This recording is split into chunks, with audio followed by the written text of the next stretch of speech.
تنور جنگی افغانستان با ادامه کمین در کابل و حمله در بغلان، جبهات مقاومتی طالبان را در پایتخت و شمال آماج قرار دادند. نارضایتی‌های درون طالبانی و بلند کردن پرچم مقاومتی در تگاب بدخشان، پرچم طالبان پایین و پرچم مقاومت بلند شد. رویارویی قاری بدخشانی با مولوی بلخابی، صف آرایی مولوی مهدی قاری فصیح‌الدین را به بامیان برد.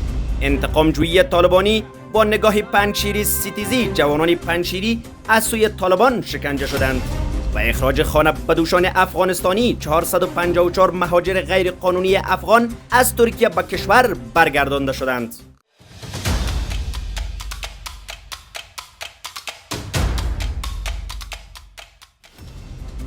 با درود و وقتتان بخیر. به خبرهای ساعت 10 از آماج نیوز خوش آمدید. شریک‌های جبهه مقاومت ملی با ارسال نوار تصویری با آماج گفتند که شب گذشته در کمینی بر یک رنجر طالبان در کابل تمام سرنشینان آن را کشته و مهمات آنها را با خود بردند.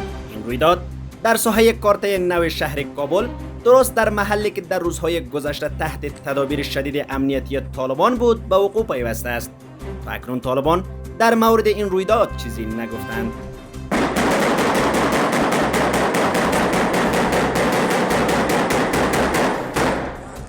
در این حال جبهه آزادی افغانستان با نشر خبرنامه‌ای گفته است مولوی حفیظ الله، مسئول نظامی طالبان در ولسوالیای قیصار و المار ولایت فاریاب که با جاسازی مواد منفجره در یک تانک هاموی میخواست به نیروهای این جبهه فرصت غنیمت را بدهد و بعد در میانشان انفجار کند، اما در یک عملیات اپراتیوی توسط نیروهای جبهه آزادی موقعیت این تانک هاموی مشخص و از بین برده شد.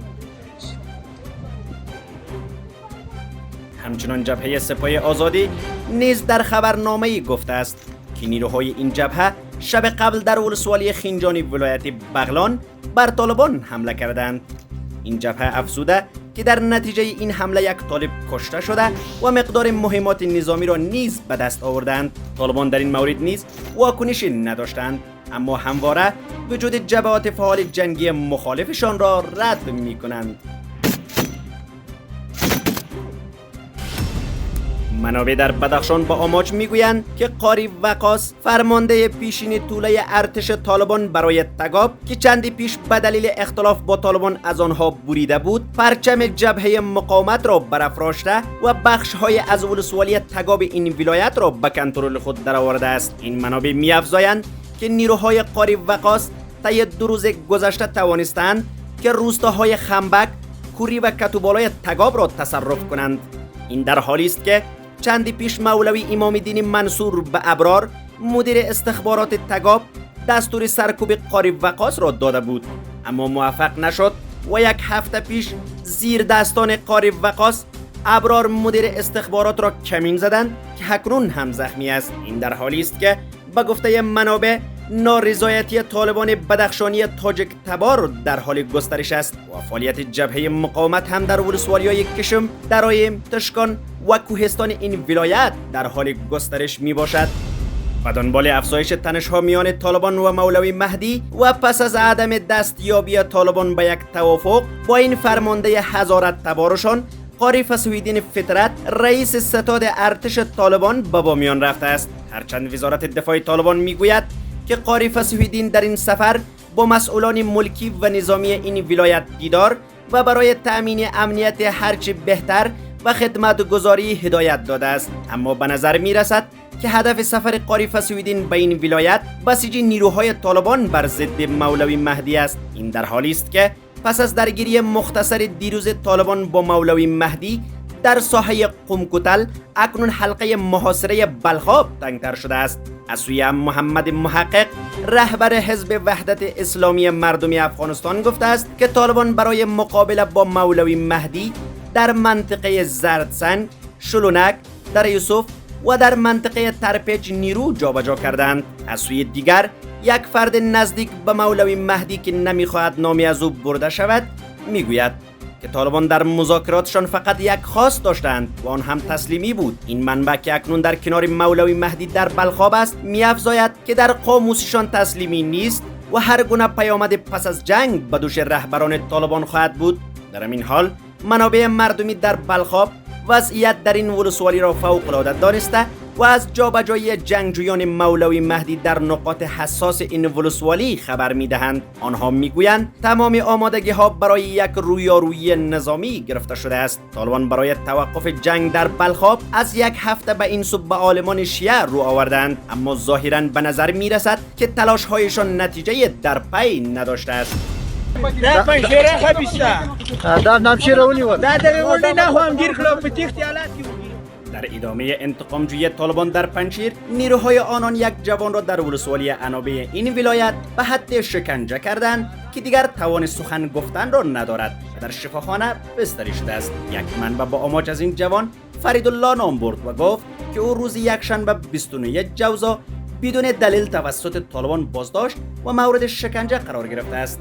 همزمان منابع در پنجشیر از بازداشت 5 جوان توسط طالبان در ولسوالی پریان این ولایت خبر می‌دهند. پیش از این هم موارد گسترده از شکنجه، بازداشت و تیرباران غیر نظامیان در پنجشیر و مناطق از بغلان گزارش شده است. از سوی دیگر در کشتار نظامیان پیشین از سوی طالبان، منابع محلی در پنجشیر به آماج میگویند که طالبان یک نظامی حکومت پیشین را در این ولایت سر بریدند. و گفته منابع این رویداد دوشنبه 30 جوزا در ولسوالی پریان ولایت پنجشیر رخ داده است. بر روایت منابع نظامی کشته شده عبدالمبین نام داشت و در حکومت پیشین وظیفه داشت. منابع می‌افزایند که طالبان ابتدا او را سر بریده و سپس جسدش را به رودخانه انداختند. طالبان ساکی وقت دقیقی حمله کردن، مردم خانه کشیدن، بردن، لط کوب کردن، مردم شدید لط کوب داشتن مردم. یک نفر کارتی مراتیش کشید گفت ما هم دای مرات استیم. این کارتی را کرد گفت مولای قدرت الله را میگفتم دنبال مسلمانی شک داریم. دیگه این مردم بسیار زن مردم گفت ما چیکار کنیم گوره قد زغر رایستیم. گفتن شما سر قرارگاه ما شما حمله کردین، شما نفرای ما را کشتین، غیر شما کار دیگه کسی نکرده. دیگه مولای زیفلا کار سرن بالند و کوموز خیریه را چوری چپال کردن، موترهای مردم، پیسه مردم، موترسکل شخصی را هر چیز گود کلا گرفتن بردن.